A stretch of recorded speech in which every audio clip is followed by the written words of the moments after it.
Hi, this is Chippy Neko or the Dragon Lady, depending on what channel you're watching this video on. Time has went by since my previous video on the COPPA situation, and I have since marked those videos as private because I consider that information to be old news, and I have gotten some more information to go by. There is good news to report, but there is still some work to be done. Videos about COPPA have been showing up left, right, and center, which is great because it is creating awareness and starting conversations that even the FTC is getting involved in. Now, before I go any further, I have to make a disclaimer that I am not a lawyer. This video is not legal advice. This is information that is based on my research and on my own opinion, an educated opinion, but still an opinion nonetheless. There's a wonderful video done by Creek Craft, and I will have a link to it in the description below, and he is a fine example of being proactive with the COPPA situation. He's had a conversation with the FTC and will still be meeting with them in the near future. So to sum up the conversation, nothing the FTC said to Creek surprised me at all, but it is still concerning. The good news is the FTC assured that they're only going after clear-cut cases of kids' content and are not going after the gotcha cases that everyone's so worried about. As far as fines are concerned, they confirmed that what I've been saying in my previous video, that it will be based on a formula depending on the content creator's situation. The FTC stressed that they're not out there to get people with fines. Odds are small cases would only be hit with a warning, and if a fine were to be implemented, it would not bankrupt or ruin someone's career. Basically enough to say, don't do it again. So this is the part of the video where YouTube is not going to be happy with me. Long story short, YouTube has had their hands caught in the cookie jar, and this is not the first time I called them out for it. Right now, as more information is getting out, YouTube has more to answer for than the FTC. The primary objective of the FTC right now is to make sure YouTube is not breaking the law.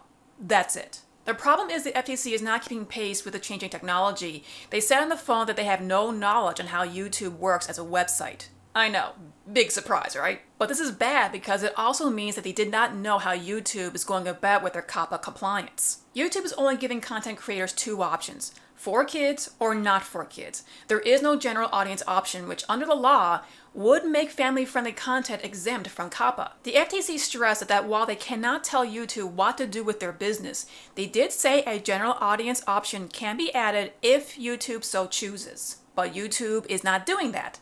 At least not yet.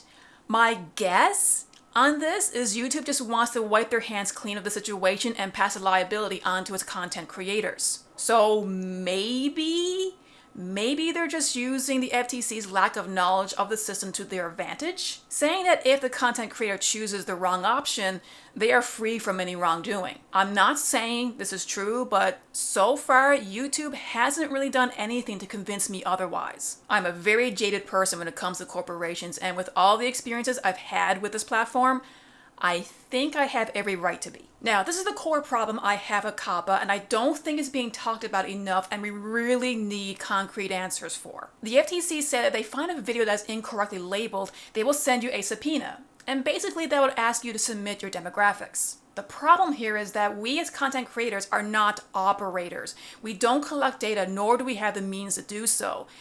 That is all done by YouTube. The FTC are under the impression that channels are individual websites, which I firmly believe to be false. Under Title 16 of the COPPA regulation, Section 312.2 if you want to read along, operator means any person who operates a website located on the internet or an online service who collects or maintains personal information from or about the users of or visitors to such websites or online service, or on whose behalf such information is collected or maintained, where such website or online service is operated for commercial purposes, including any person offering products or services for sale through that website or online service involving commerce. So based on the language here, there might be a gray area if you're peddling merchandise on your videos or taking kickbacks from other sites. I have no idea. But the regulation goes on to say, this definition does not include any nonprofit entity that would otherwise be exempt from coverage under Section 5 of the Federal Trade Commission Act. So the bottom line here is that we as content creators are the innocent party. YouTube is the website operator that provides a service in which we the public can sign up for. We content creators simply click on a link to upload a video to their servers, and that's it. We don't collect anything from viewers and would not have anything to offer to the FTC if they were to request any information from us. The analytics would not count because 1, we did not collect that data, and 2, children lie when creating accounts, and the FTC knows this, which is why YouTube is in this situation to begin with. The only control we have is if a kid, with its lack of better judgment, were to enter their location in the comments. We would have the responsibility to delete the comment, ban the channel, and report that account to YouTube for them to delete. And then we have parents who really need to start taking charge of what their kids are doing online, and by acknowledging that by allowing your kids to use their adult account to view YouTube videos, you are providing consent. So parents, if you're not keeping track of what your kids are doing online, you don't get to complain here. I'm not trying to be mean here, it's just the day and age we live in now. When Creecraft explained to the FTC that we content creators do not collect data and would not be able to provide any, the FTC responded that they would get the information another way, but did not elaborate. This is very concerning, and I think this issue needs to be pressed more. The law as it stands now is severely out of date, and from what I can gather, content creators do not count as operators. And as someone who has studied and worked in IT, I really do believe this to be the case. So FTC, if you're watching this, please look into the regulation on what an operator is and clarify it. We really need to know. And if you do plan on going after individual content creators, what information will you be requesting and how will you be getting it? We have to know, because if in the end you get this information from YouTube, it means that we as content creators are not capable of COPPA compliance and therefore should not have the fear of legal action looming over our heads. And YouTube, you need to implement the third option of general audience.